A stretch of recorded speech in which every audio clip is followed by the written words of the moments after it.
Glória a Deus. João capítulo 2.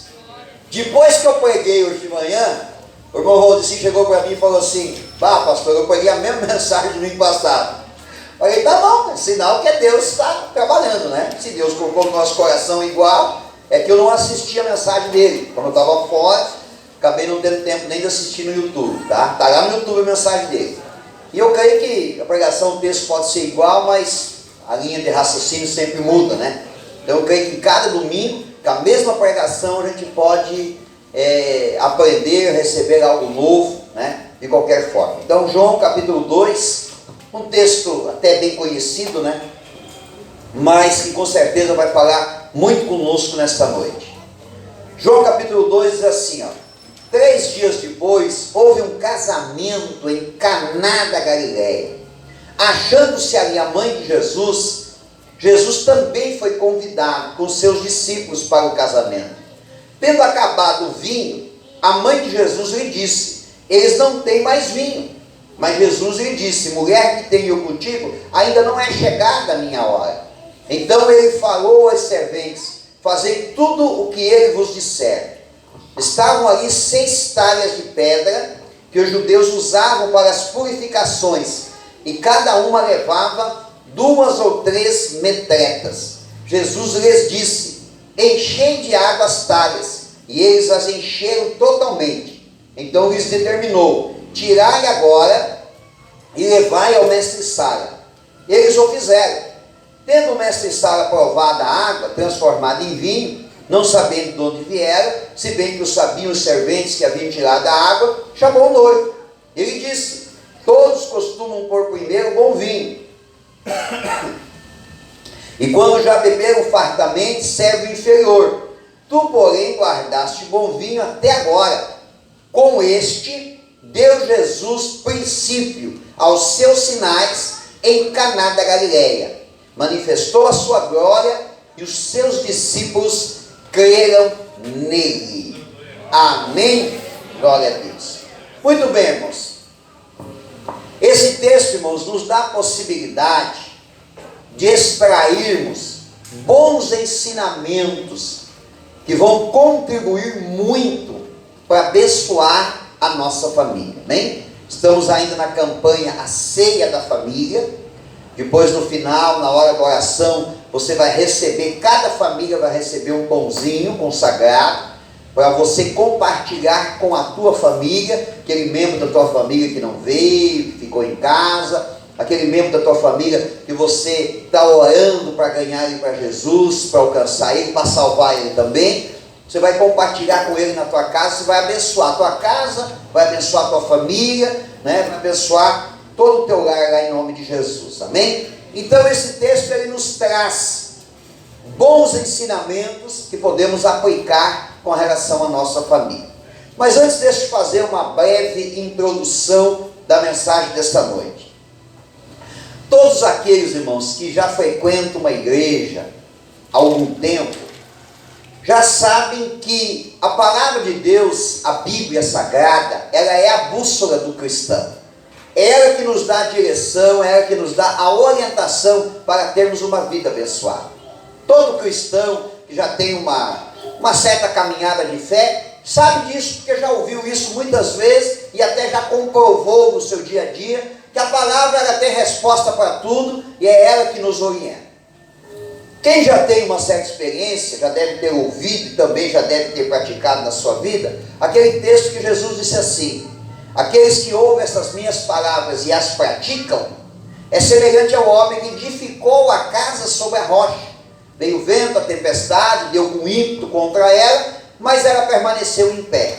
Então aquele cristão mais experiente, ele sabe que conforme ele vai aprendendo a respeito da palavra de Deus, e ele vai praticando, ele vai colocando isso em prática, ele vai estruturando a sua família, ele vai estruturando a sua casa, e aí vem as lutas, vem as dificuldades, vem as provações, mas a sua família permanece firme, permanece intacta. Por quê? Porque ele praticou a palavra de Deus. Então a gente já sabe disso. Porém, esse ainda é um dos grandes desafios para alguns cristãos que frequentam as igrejas.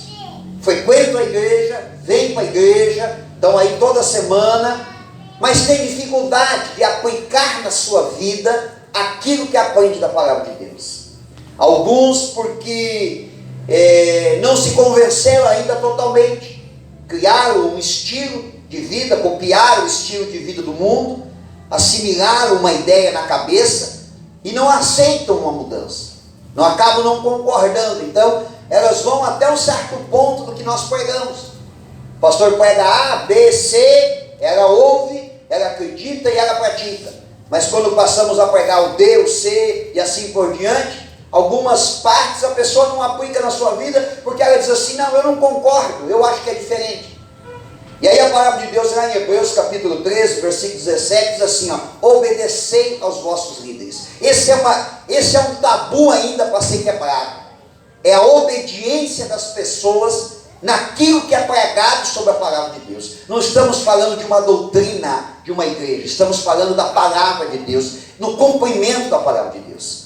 Então a pessoa vem na igreja, ela ouve a pregação, o pastor diz o texto, ela lê na sua Bíblia, alguns carregam a Bíblia, ela mesmo lê na Bíblia, ela vê, não, o pastor está pregando, está aqui na Bíblia, é verdade, está aqui. Mas ela diz assim, mas eu não penso assim, eu penso diferente. Outras pessoas, porque já assimilaram tanto o estilo de vida do mundo, que agora não conseguem ter o estilo de vida de um cristão verdadeiro. E esse estilo de vida de um cristão verdadeiro, como é que se chama? Essa mudança de vida que toda pessoa que aceita Jesus tem que ter, ela tem um nome, ela se chama conversão. A pessoa precisa se converter, ela precisa fazer uma conversão no seu estilo de vida. O que é conversão? Conversão é mudança de direção, é mudar o rumo da vida. Isso Deus não vai fazer na vida de ninguém. Deus vai te mostrar o caminho, Ele vai te orientar, Ele vai te fortalecer, Ele vai te ajudar, Ele vai abrir os teus olhos, Ele vai fazer você entender a palavra de Deus, mas Ele não vai te converter. A conversão é uma decisão que nós tomamos. E como é que deve ser a conversão? A partir do momento que eu começo a ter uma experiência com Deus, a partir do momento que eu começo a sentir Deus na minha vida, e aí muita gente frequenta uma igreja, sente a presença de Deus, é abençoada, até milagres acontecem na vida da pessoa, mas ela fica só nesse nível, ela não vai mais adiante, ela não se converte, ela não muda a sua vida. Então o que é a conversão? Quando eu sinto a presença de Deus, quando Deus toca na minha vida e abre os meus olhos, e eu começo a enxergar as coisas de Deus de uma forma diferente, e eu começo a enxergar que a Bíblia é a minha bússola, e eu tenho que seguir o que a palavra diz, o que eu faço? Eu mudo a minha direção. E aí isso requer de nós o quê? Renúncia, esforço, dedicação, rompimento. Porque eu tenho que romper com o estilo do mundo, e eu tenho que começar a ter um estilo bíblico. Então eu tenho que me aplicar a isso, ouvir a palavra de Deus e praticar o que a palavra me ensina. Então, aí quando eu faço isso, a minha vida começa a ser garantida pela palavra de Deus, e aí que se cumpre o texto que eu comentei agora. Que aquele que ouve a palavra e pratica é semelhante ao homem que edificou a casa sobre a rocha. Vem vento, tempestade, ela não cai, ela permanece. Ela permanece, ela fica firme. Então esse é o primeiro ponto que você precisa observar. Essa é a minha introdução da mensagem. Então vamos lá, vamos para a palavra agora, vamos para o texto que eu acabei de ler. O primeiro milagre que Jesus fez, Ele fez aonde? Fez em um casamento. Por que fez um casamento? Porque o casamento é a partir do casamento que uma nova família começa a ser gerada. É a partir do casamento. Depois que um homem e uma mulher, eles se conhecem, e eles começam a ter um relacionamento, e aí o relacionamento de um homem e de uma mulher, eu não vou entrar a fundo nesse quesito, mas assim, posso dar uma pequena pincelada para você entender. Um homem, ele conhece uma mulher, os dois começam a ter um certo interesse um pelo outro. Isso não é amor, isso é interesse, isso é paixão. A paixão é boa, a paixão é a faísca, a paixão é o gatilho, mas o que mantém um relacionamento é o amor. O amor, ele é construído ao longo do tempo. Como é que se constrói o amor? Com comprometimento. Não é só viver junto. Ah, pastor, eu conheci um rapaz, me interessei por ele, estou apaixonada por ele, a gente vai viver junto, que daí com o tempo o amor vai surgindo. Não, o amor, ele está relacionado com comprometimento. Porque não adianta, você pode viver com uma pessoa 20, 30 anos, se sentir bem do lado dela e não amar ela, porque você não se comprometeu. Amor é comprometimento. Então veja bem, a base, o início de uma família é o casamento. Um rapaz e uma moça se conhecem, tem interesse um pelo outro, é uma faísca, é uma paixão, é um desejo, e eles começam o relacionamento. Aí o rapaz olha para a moça e diz assim: essa moça me interessa, eu tenho vontade, eu tenho desejo de viver com ela, eu tenho desejo de ter uma vida mais íntima com ela. A moça olha para o rapaz e diz: olha, é o que eu sempre sonhei para mim, esse é o tipo de homem que eu sonhei para mim, carinhoso, amoroso, eu quero construir uma história com ele. Então o que os dois fazem? Os dois pegam e vão morar junto. Esse é o erro da sociedade. Por que as pessoas vão morar junto? Porque elas dizem assim: a gente vai tentar, pastor, se der certo, aí depois a gente casa. Irmão, não vai dar certo. Não vai dar certo. Por quê? Porque já começou errado, porque já não houve comprometimento, já não há comprometimento. A pessoa está dizendo assim, ó: se eu encontrar nela o que eu espero, eu fico com ela. Isso não é comprometimento, isso é uma coisa egoísta, eu quero para mim. Casamento não é isso. Casamento é você olhar para alguém, ter desejo por essa pessoa, gostar dessa pessoa, se apaixonar por ela e dizer assim: eu quero me comprometer em fazer ela feliz e realizada. Então, se eu quero me comprometer, eu vou me comprometer ao máximo. Eu quero casar com ela. É isso que é casamento, irmãos. É por isso que, infelizmente, muito casamento não dá certo, porque não há comprometimento. Alguns até casam no civil, vem na frente do pastor, recebe a bênção, mas falta o comprometimento.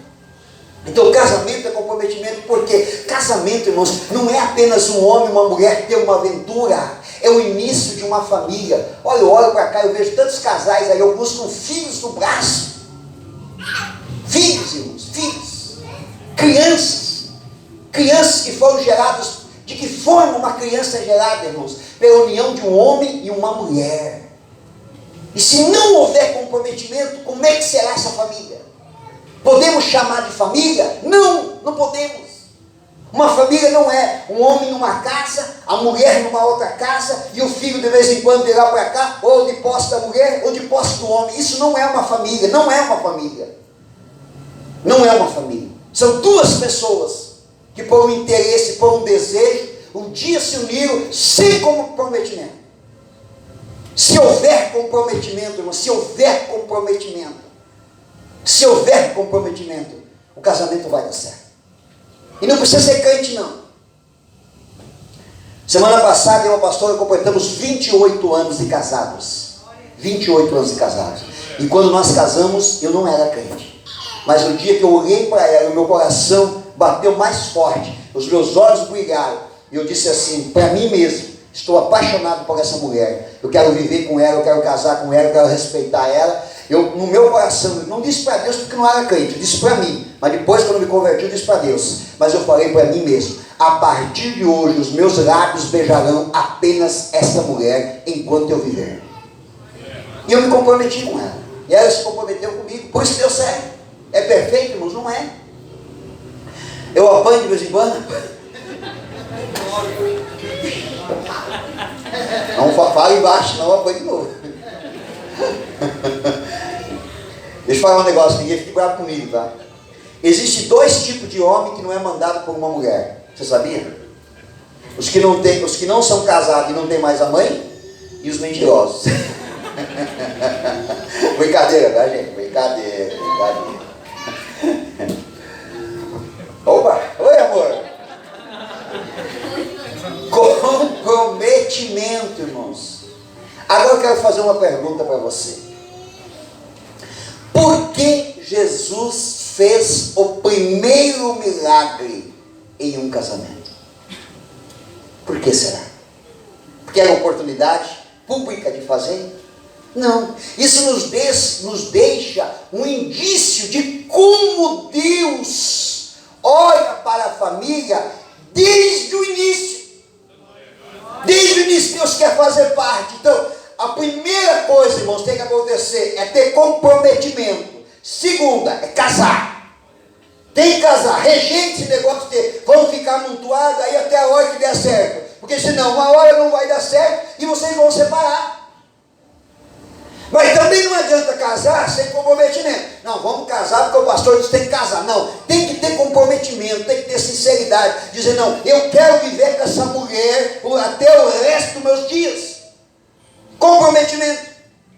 Então Jesus, ele faz o primeiro milagre, ele faz no casamento. Agora olha só, Jesus, o Filho de Deus, ele está na festa de casamento.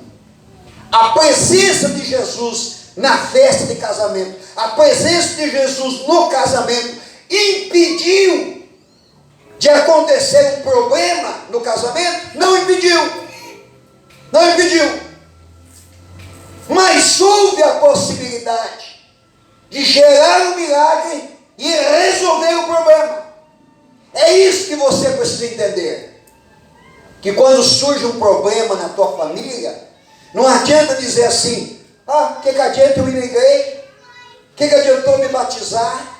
Que adianta eu ser fiel na igreja? Que adianta eu ir na célula? Aí, o problema aconteceu igual. Não, você não tem que olhar com essa ótica. Você tem que olhar assim, não, olha aí, o problema aconteceu, mas agora eu tenho alguém que faz parte da minha família, que vai fazer um milagre, que vai me abençoar, e eu vou conseguir resolver esse problema. Essa é a ótica. Se você olhar, e o primeiro pensamento, que infelizmente tem crente que é assim, né? Parece que ele quer castigar Deus quando uma coisa dá errado.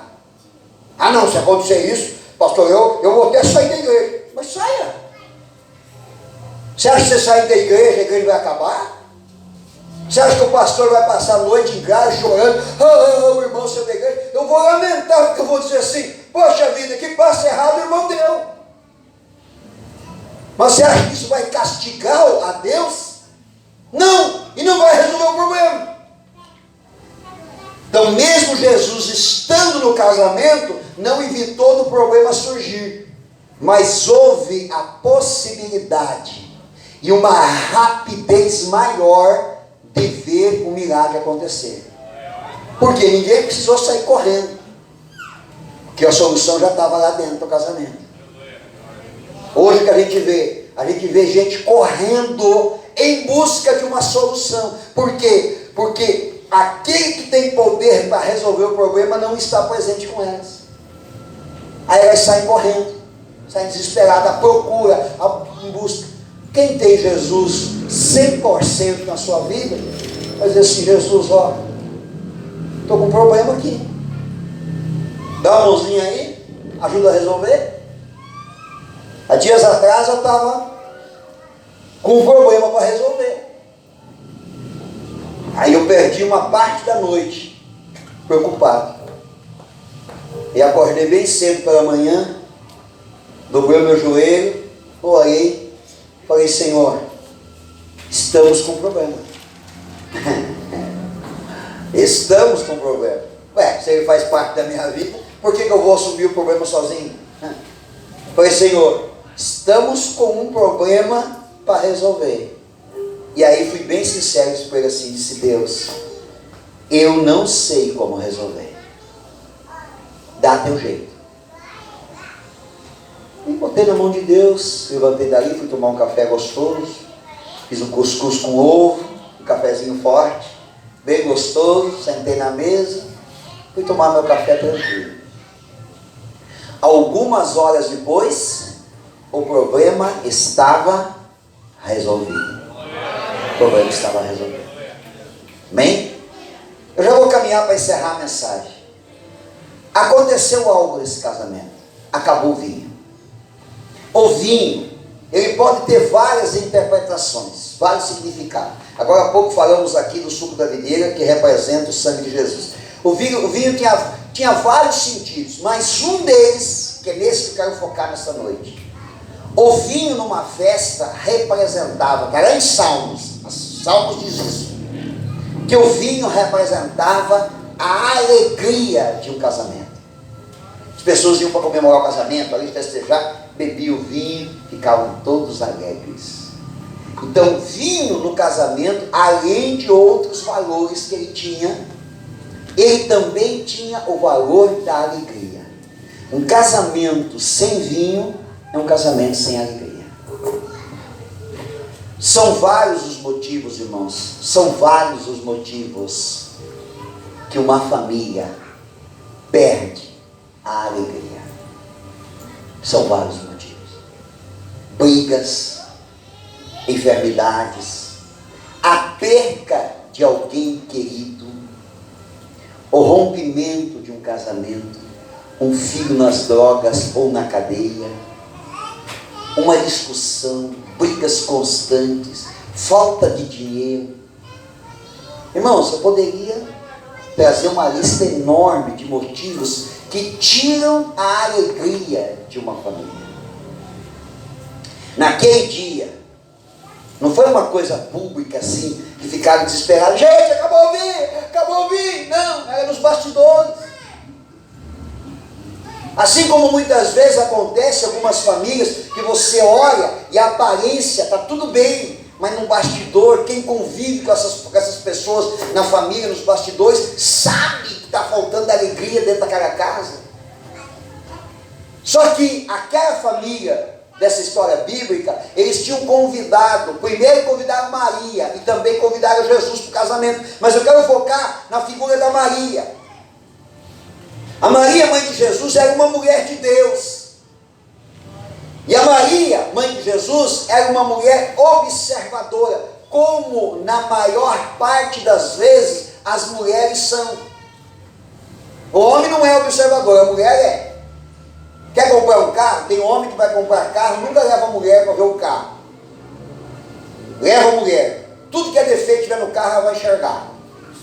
Amor, tu viu que tem um podrezinho ali, ó, bem douradinho da ventarola, douradinho do vidro ali, tem um podrezinho. E você não viu. Mas ela vai ver. Ela vai ver tudo que tiver de errado no carro. Porque as mulheres, elas são observadoras.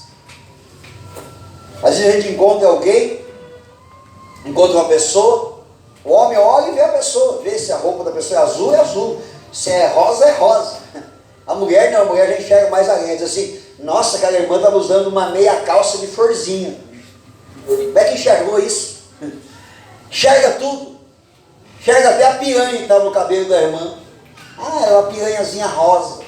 O homem não enxerga, porque a mulher é observadora. A mulher entra no ambiente, os olhos dela correm para tudo quanto é lado e ela enxerga tudo. O homem não. O homem se cega numa coisa. Você pode entrar, você pode ver, o homem vai num restaurante para comer e bate o olho lá, não está carne.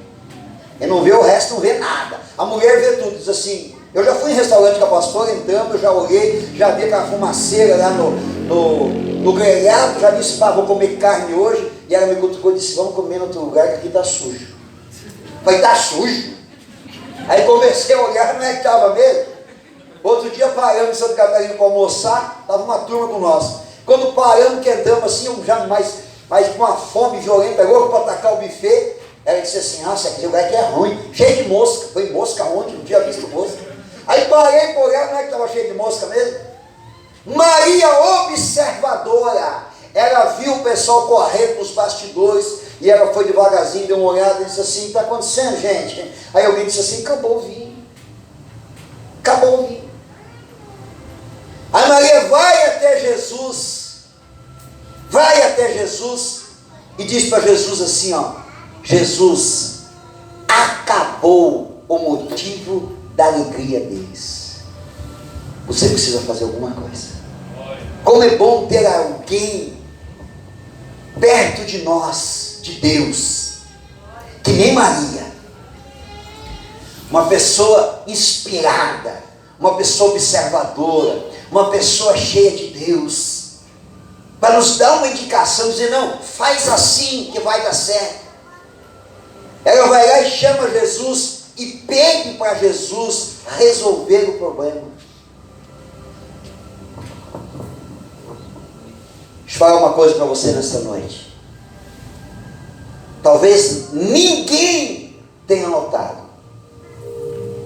Talvez ninguém tenha notado o que acontece com você. Talvez ninguém tenha notado. Mas tem alguém aí pertinho de você, que se chama o Espírito Santo de Deus, que Ele tem sondado o teu coração, e Ele sabe tudo que você tem passado. Ele sabe. Deixa eu falar mais. Já vou orar, mas deixa eu falar mais. O Espírito está me inspirando e me impulsionando a falar. Quando acabou o vinho, se tivesse trazido a público, ia dar maior confusão. E eu tenho certeza que apareceu um monte de gente para dizer assim, ó, o noivo é um incompetente. Porque o noivo era o responsável do vinho. O noivo é um incompetente, é um irresponsável. Iam começar a apontar o dedo para ele e falar um monte de coisa para ele. Olha para mim aqui, presta atenção. Vou falar o que o Espírito Santo está falando no meu coração. Muita gente já apontou o dedo para você, porque não sabe o que você tem passado. Não sabe. Não sabe o que está aqui, ó, dentro do teu coração. Mas eu quero te dar uma notícia nesta noite para você. O Espírito de Deus te conhece muito bem. O Espírito de Deus te conhece muito bem. Ele sabe.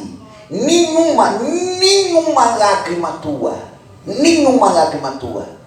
que caiu dos teus olhos não foram contemplados pelo Espírito Santo. Ele sabe tudo que você está passando. Eu vou dar a notícia principal para você nesta noite.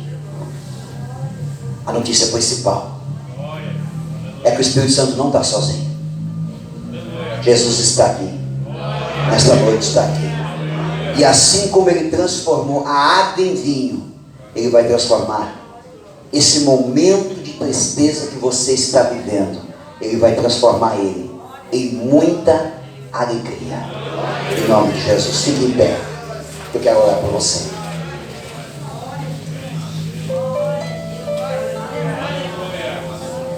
Depois nós vamos orar pela família.